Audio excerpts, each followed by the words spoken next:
नमस्कार शेतकरी बंधूंनो, मी निलेश प्रभाकररावजी गळूकर, राहणार सुकळीबाई, तहसील सेलू, जिल्हा वर्धा येथील SRT शेतकरी, वर्ष तिसरे।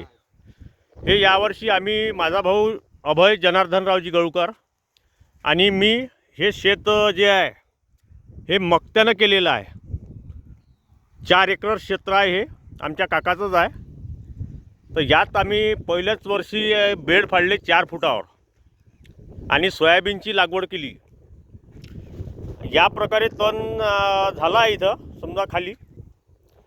तरी पण याच्यात आम्ही आता स्वीप पॉवर आणि मिरा 71 याची फवारणी चालू केलेली आहे नालीत। वरती सप्पा आहे आणि पहा, SRT शेतीचे असे फायदे आहे। हे शेत आणि हे शेत समजा सारखंच आहे, पण हे नॉन SRT आहे। हे वालं इथचं सोयाबीन पहा तुम्ही, इथे पाणी पूर्ण सगळून होतं।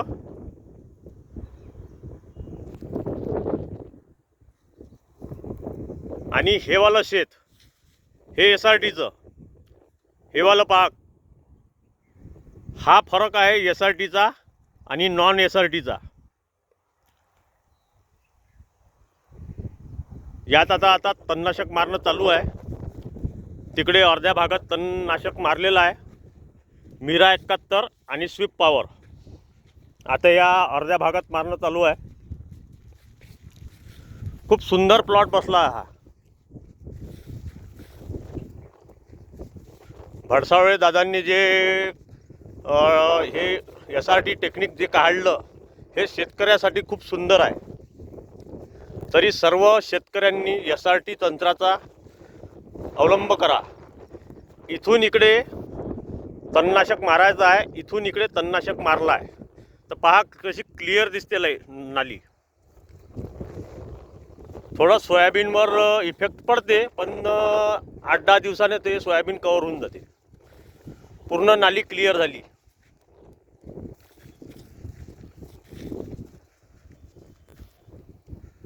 याच्यावर जर एखादी मायक्रोन्यूट्रन वगैरेची टॉनिकची जर फवारणी घेतली तर पूर्ण हे क्लिअर होऊन जाते।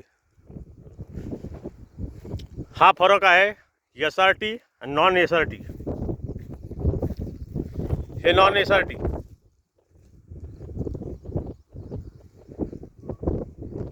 आणि हा आहे SRT। म्हणजे कुठंच आपल्याला सोयाबीन कमजोर दिसत नाही। ठीक आहे शेतकरी बंधूंनो, जय हिंद, जय भारत, जय SRT।